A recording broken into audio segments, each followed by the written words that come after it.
Definitely. Good morning. Good to have you with us on this Wednesday. I'm Joe Fryer. And I'm Savannah Sellers. And we're going to begin this morning with President Trump confirming that he is seeking what he describes, as we played, quote, a lot of money in damages from his own federal government. The president acknowledged the effort yesterday after the New York Times reported that he'd filed administrative claims seeking up to $230 million from the Justice Department, where the deputy attorney general once served as the president's defense lawyer. The president did not say exactly how much he's pursuing. This New York Times report, which cites people familiar with the matter, says the president is seeking compensation for a couple federal investigations. One focused on Russian election interference during his 2016 campaign. Another, his handling of classified documents after his first term. Speaking to reporters yesterday, the president commented on the unusual nature of the situation, which, on its face, critics note appears to be rife with conflict of interest. As far as all of the litigation and everything that's been involved, yeah, they probably owe me a lot of money. And, that decision would have to go across my desk. And it's awfully strange to make a decision where I'm paying myself. In other words, did you ever have one of those cases where you have to decide how much you're paying yourself in damages? But I was damaged very greatly, and any money that I would get, I would give to charity.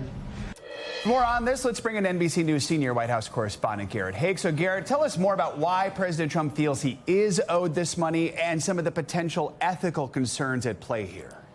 Joe, we've really worn out the term unprecedented when talking about this administration and the Trump campaign before it, but this certainly qualifies. Here you have the president making claims, two separate ones, including one that goes back to the 2016 Russian interference investigation into him, another that involves the investigation of classified documents he retained at Mar-a-Lago. The president argues in these filings, which were done before he became president, that he's owed these monetary damages. Now, the way this system works is that the Justice Department could rule on this on their own, or the claimant, in this case the president, could sue. He's not yet done so. But if he did, as the president laid out in that soundbite, he would essentially be suing a Justice Department that he runs to have them hand over money that would come from taxpayers. And the officials who would make the decision at the Justice Department include his former defense attorney, the deputy attorney general, or the associate attorney general, another former attorney who represented many of the president's allies during some of these same cases. So an extraordinary legal conundrum here is certainly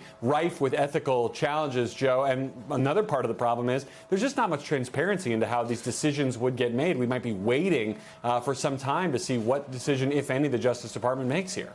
And Garrett, who outside the administration would have the legal authority to challenge or block these claims from the president? And if the president were to succeed, where would this money come from?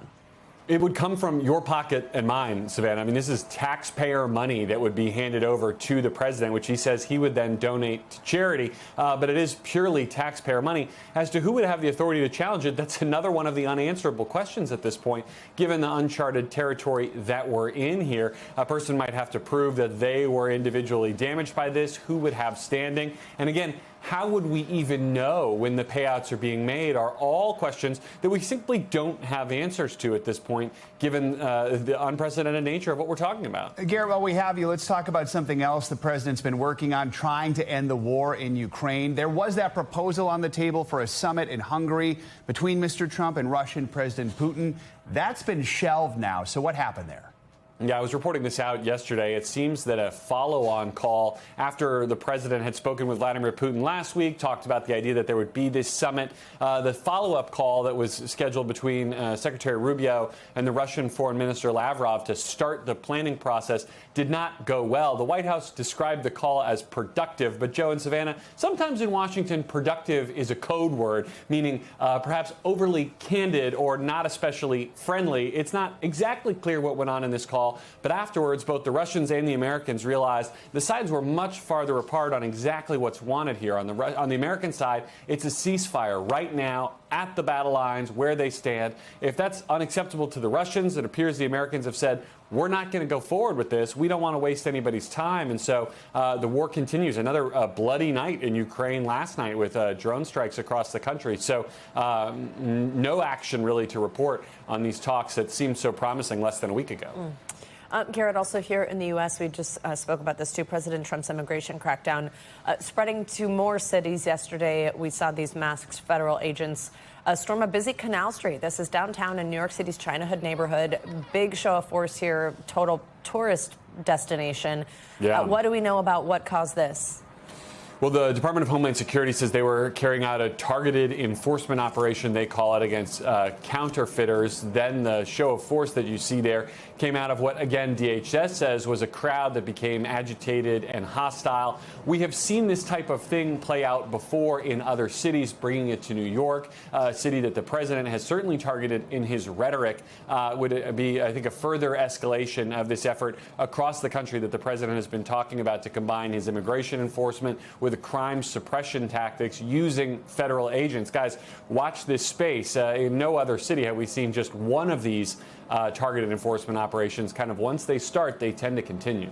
All right, Garrett, thank you so much. Well, as of today, the federal government shutdown is now more than 3 weeks old and the second longest in U.S. history. We are not any closer to a deal to end the stalemate on Capitol Hill, and both Republicans and Democrats are still pointing fingers at the other. Democrats are now calling on President Trump to get more involved in finding a solution to end the shutdown. Some Republicans do acknowledge the president has been disengaged, saying his hands were full with international issues like the Israel-Hamas ceasefire. Still, Mr. Trump is engaged enough to lay the blame at the feet of Democrats. He talked about the shutdown while rallying Republicans yesterday in the Rose Garden. Over 1 million federal workers right now, as you know, are going unpaid. That's the Democrats' fault. We are doing things that nobody's ever done, nobody's ever seen. So all of this and the pain that the Democrats have caused during this reckless and completely unnecessary affair, I'm calling on every Senate Democrat to stop the madness, to let our country get back. NBC News Capitol Hill correspondent Julie Sirkin joins us with the latest. Julie, good morning. So the Republican strategy during the shutdown has really been holding firm on passing a short-term funding bill and expect Democrats to then ultimately back off their demands to extend Affordable Care Act subsidies. Health care really at the heart of this. The Senate has failed to pass this GOP funding bill 11 times. Neither side seems to be moving, but what are you hearing behind the scenes? Yeah, hey, good morning, guys. Well, the Senate is still going to try, maybe for a 12th, 13th time. Who knows when they're really going to end or stop trying to pass that House-passed Republican continuing resolution that would keep the lights on until November 21st. But what I'm hearing behind the scenes from sources is that there are already conversations about extending that date, because the reality is Republicans didn't expect Democrats to take this far. They really thought in the beginning that they could pick off and pressure Senate Democrats, especially moderates, who certainly don't want the government to be shut down. They don't want federal workers to suffer. They don't want all these programs to end. But that's not what happened. Speaker Johnson, meanwhile, still trying to blame Democrats and trying to put pressure on them. Take a listen. This shutdown has caused to the economy and to the people of this country is really unconscionable. They're demanding taxpayer-funded health benefits for illegal aliens instead of agreeing to pay our men and women in uniform and provide vital health services and all the things that our most vulnerable Americans depend upon. Guys, there are no signs that Democrats are just going to back off once November 1st hits, that open enrollment period starts, and people start to see the prices of their health care skyrocket for next year. This is a standoff with no end in sight. There's even talk that they might have to pass another short-term bill into the new year. And as this standoff, continues, Julie, we know federal workers are still in limbo. Many are missing their paychecks. Some programs starting to run out of money. So the longer this goes, what might we see? And we just did hear from Speaker Johnson there. What are Democrats saying? Yeah, federal workers are actually on track to miss their first full paycheck of the shutdown this week. They already missed a partial one earlier. They're going to miss another one. This is definitely painful for federal workers. You know, as you see on your screen, there are still no tours happening in the Capitol building. Monuments are closed. But even more critical than that, you have food assistance and benefits that Americans rely on starting to run out. Different states, from New Jersey to Virginia to Florida, places with elections, by the way, are starting to warn people that they're not going to get their checks in November the longer this shutdown goes. And Democrats are instead blaming Republicans. The blame game continuing. Take a listen to Leader Schumer here. At the end of the day, Republicans control the White House, the Senate, and the House. They control the agenda. They control the responsibility for what is happening. And what's galling is being okay with Kristi Noem getting a private plane, Donald Trump getting a new ballroom, Argentina getting $40 billion bailout while our farmers struggle, and then saying Americans don't deserve cheaper health care. That's what's galling. It's not just Democrats criticizing the president for building this ballroom, which he's using private funds to do at the White House, or helping Argentina out. It is really Republicans, too. The optics of this are bothering both sides of the aisle. And they say, of course, Democrats, that the president has time to do that, but he doesn't have time to come to the table and actually negotiate with them over health care, which is what they want to see now. Julie, I also want to ask you about a lawsuit filed by the Arizona Attorney General. This is to try to force House Speaker Johnson to swear in Congresswoman-elect Adelita Grijalva. The Democrat won her seat last month. Johnson still hasn't sworn her in, citing the shutdown. Tell us about this and where this fight goes from here. And Johnson is super dismissive of this lawsuit. It's being filed by the Attorney General Chris Mays in Arizona, and the issue is over Adelita Grijalva. She was elected on September 23rd, nearly a month ago to tomorrow's date, and she was elected in a special election to fill the seat of her father, who passed away from an illness. And so Johnson has been criticized this entire month for not swearing her in. He swore in other members earlier this year. They happen to be Republicans, especially in the case of two members from Florida. Johnson saying the government shut down. She won her special election when the government was already beginning to be shut down. Now, obviously, that wasn't the case at the end of September. Johnson holding firm on this, again, dismissive of the lawsuit, saying these rules are within the purview of the House. He did say once the House reopens, once Democrats provide those votes, he will swear her in. And he was very forceful that this matter has nothing to do with anything else. All right, Julie Sirkin, thank you very much. After this summer's measles outbreak across the Southwest, it appears there is another growing cluster in Arizona and southern Utah. Yeah, there are now more than 100 reported cases of measles in this new fast-growing outbreak in that region that's home to an offshoot of the Church of Jesus Christ of Latter-day Saints.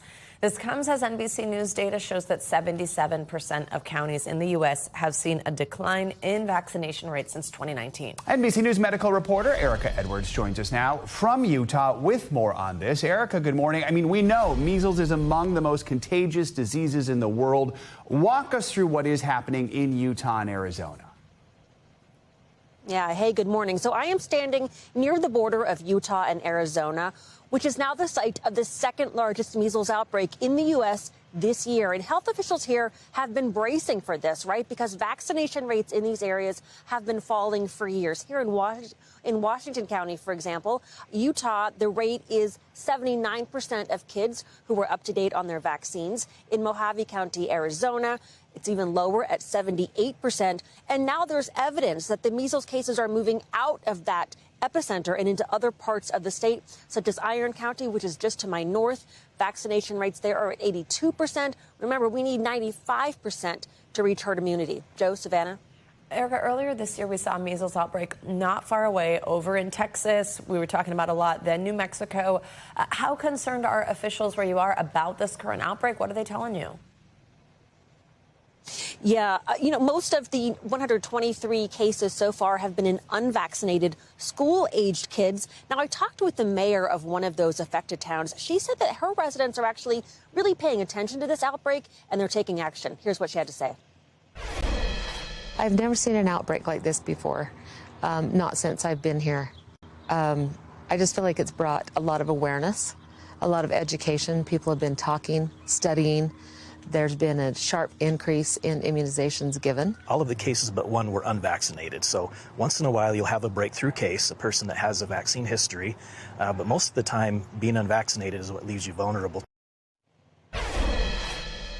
So one area I'm also keeping an eye on is Lincoln County, Nevada. Our research showed that in that county, just to my west, vaccination rates there are just at 69%. Joe, Savannah? So, Eric, I mean, what should families, especially parents, know about what they can do to keep their kids safe, especially during an outbreak like this? Yeah, this is a complicated, sensitive, and sometimes scary topic for families. No one wants to see their children suffer, but health officials continue to educate folks on the benefits and the safety of vaccinations. As you heard from the mayor, people are paying attention. I spoke with one young mom yesterday. She'd never been vaccinated. Once this outbreak began, she took herself and her young son to get vaccinated. guys. All right, Erica, thank you so much. Well, we are learning about two serious incidents involving commercial jetliners. The first involves the windshield on a United Airlines jet shattering. Look at this photo. This was mid-flight over Utah, forcing it to make an emergency landing last week. And we now have new details about another emergency landing, this one in Omaha. It happened Monday night when pilots feared there was a possible hijacking on board. NBC News senior correspondent Tom Costello has the details. A weather balloon company's mea culpa. One of its balloons likely hit that United Airlines plane flying from Denver to L.A. at 36,000 feet, shattering the windscreen, sending glass flying into the cockpit, and leaving one of the pilots bleeding from cuts on his arm. Passengers on board startled when the pilot said they'd hit something and were diverting to Salt Lake City. Saying, hey folks, I have some bad news. Unfortunately, the aircraft has collided with an object and shattered a window in the cockpit. Now, Windborne Systems says the plane likely hit one of its 2.5-pound weather balloons, seen here. Writing in a statement, we are grateful that to our knowledge there were no serious injuries and no loss of pressurization. John Dean is the CEO. You believe that this was your balloon that impacted the 737? That's correct. So given our flight telemetry data, it appears likely to us that it was a windborne balloon that struck the plane. Or rather, the plane flew into a windborne balloon. Windborne says it's launched 5,000 weather balloons so far, each one transmitting a precise GPS signal and altitude. But somehow the plane still flew into it at 500 miles per hour. Now the company is reprogramming its balloons to avoid another collision. We always work with a local ATC in the region when we launch a balloon, and we'll call the tower ahead of time before a launch to tell the FAA we're launching. NBC News aviation analyst Captain John Cox. The FAA should be sharing this data so that pilots are aware anytime there's a balloon like this in their airspace. Meanwhile, a very different type of scare in the air over Nebraska Monday night when the pilots of a SkyWest flight operating as American Airlines declared an emergency and returned to Omaha. A faulty intercom system on board prevented any communication between pilots in the cockpit and their flight attendants. One or more flight attendants began banging on the cockpit door to reach the pilots, who were prohibited from opening the door in case of hijacking. And one of the flight attendants had panicked because they thought there was something happening inside of the cockpit. So she started banging on the door. Fearing the worst, the pilots decided to make an emergency landing back in Omaha. Since we weren't able to communicate with each other, we weren't sure if something was going on with the aircraft or not. Once on the ground, police boarded the plane to ensure there was no hijacking attempt. Our thanks to Tom Costello for that report. It's important to note that there are multiple weather balloon companies that launch the probes every day, and the risk of impact is approximately 1 in 10 million. Speaking of weather, we've got our eye on Tropical Storm Melissa in the Caribbean. Time for your morning News Now weather. Angie Lastman, she joins us with the latest details. Hi, Angie. Good morning. Hi, guys. Good morning. Those weather balloons, so important for us gathering that data and helping us do our forecast. And speaking of data for forecast, we are still talking about an active hurricane season. We're winding down the season, but this looks to be that kind of last gasp. It's Tropical Storm Melissa, newly formed, winds at 50 miles per hour and moving northwest at just 7 miles per hour. Now, that movement is going to be key here as we look ahead to the next couple of days with the impacts to that from that forecast. Quick look at the Caribbean. Tropical storm watch in effect for the entire island of Jamaica. We've got parts of Hispaniola under a hurricane watch, specifically from the border of the Dominican Republic with Haiti all the way to Port-au-Prince under that hurricane watch. And here's what's going to happen and why we're so concerned with this system. It's only going at 7 miles per hour right now. That forward speed is going to slow down in the coming days, and it's kind of just going to hang out in this general vicinity. Notice we'll see maybe some slow strengthening. So by Saturday, we could see a Category 1 hurricane, potentially by Monday, a Category 2 hurricane.